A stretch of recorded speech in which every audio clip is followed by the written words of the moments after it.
I joined the army when I was 20 years old. My first deployment was Bahrain. I spent my youth in the hot desert winds.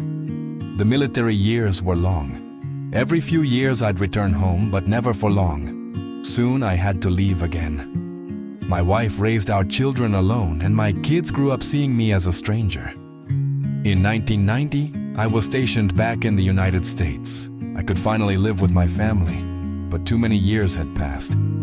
My wife no longer leaned only on me. I knew she had found comfort in another man's arms. I kept silent, unwilling to fight another battle inside my home. But that silence left a wound between us. Years passed. In 2019, I retired. With my pension and Social Security, life was comfortable. I dreamed of peace with my wife. But in 2021, when Mark was 32, he came to me with a friend. "Father, this is the age of AI. With your support, we can start a company. If you invest, I can finally walk my own path." My wife objected, though I sensed a flicker of hope in her voice. I looked into my son's eyes and believed him, just as I once trusted my comrades in battle. I gave him a large part of my retirement savings, but it was all a lie. His friend was a con man from the start. The technology was a facade. The contracts were forged. The money was gone. The company collapsed within a year. Mark fell apart. One night, drunk, he shouted at me, "This is all your fault.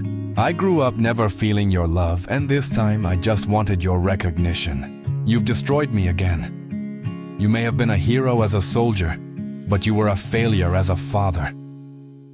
That moment pierced deeper than any bullet. My wife said nothing. She lowered her head, her hands trembling as they clenched her apron. Her silence was colder than words. My daughter stayed quiet, offering me no comfort. The air in the house was heavy, and I stood alone in the wreckage. I survived bullets. I endured the lonely nights in Bahrain.